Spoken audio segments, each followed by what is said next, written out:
Amidst the brooding peaks of the Carpathian Mountains, there lay Castle Nocturne, an ancient fortress steeped in shadow and mystery.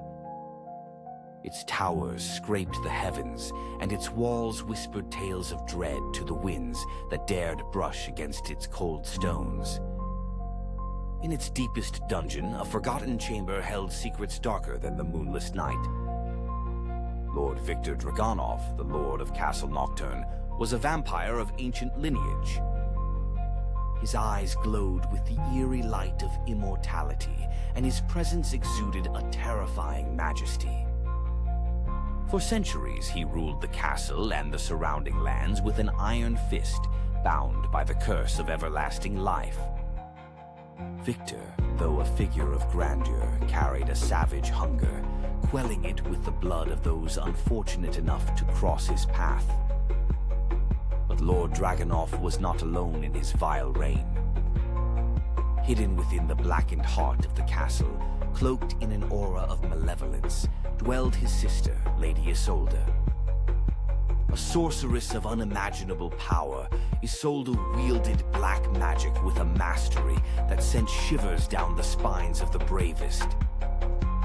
She too was bound by the curse of undeath, her beauty frozen in time like an exquisite statue of pure malice. It was said that Isolde's powers grew stronger under the shadow of the blood moon, a rare celestial event that turned the night sky to a menacing red. On such a night, the unwitting fool would be wise to stay away from the castle's silhouette against the horizon. One fateful night, a group of travelers, lost and weary, noticed the foreboding outline of Castle Nocturne through the murky mist. Seeking refuge, they ventured towards the monumental gates, oblivious to the terrors within. The group consisted of Elena, a brave huntress, Brother Tomas, a pious monk, Gregor, a rugged blacksmith, and Anya, a healer with a gentle heart. As they approached the castle, Lady Isolde, sensing their arrival, prepared her dark spells, while Lord Victor's thirst sharpened, foreboding a sinister hunting night. The travelers were greeted with eerie silence as they stepped inside the grand hall. The air was heavy with the scent of decay and something far more sinister. As they made their way deeper into the castle, the stone walls seemed to close in on them, suffocating with an unnatural dread. Suddenly, the torches flickered and died, casting them into impenetrable darkness.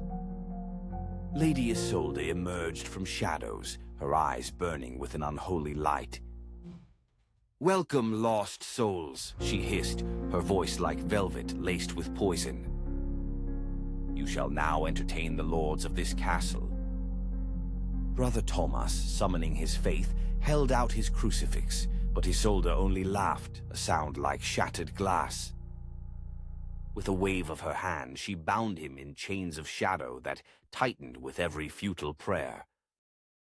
Gregor charged forward with his hammer, but Victor appeared from thin air, catching the weapon with a grip of iron. With monstrous strength, Victor threw Gregor across the room, rendering him unconscious upon impact. Elena, fierce and unyielding, loosed arrows from her silver-tipped bow, but they bounced harmlessly off Isolde's protective magic. Anya, trembling, closed her eyes and began chanting an ancient incantation taught to her by her grandmother. Unfamiliar with the forces she invoked, she inadvertently drew upon the surrounding darkness, creating a shield that protected her from Victor's intent to feast on her blood. A chilling silence ensued as the air crackled with dark energy.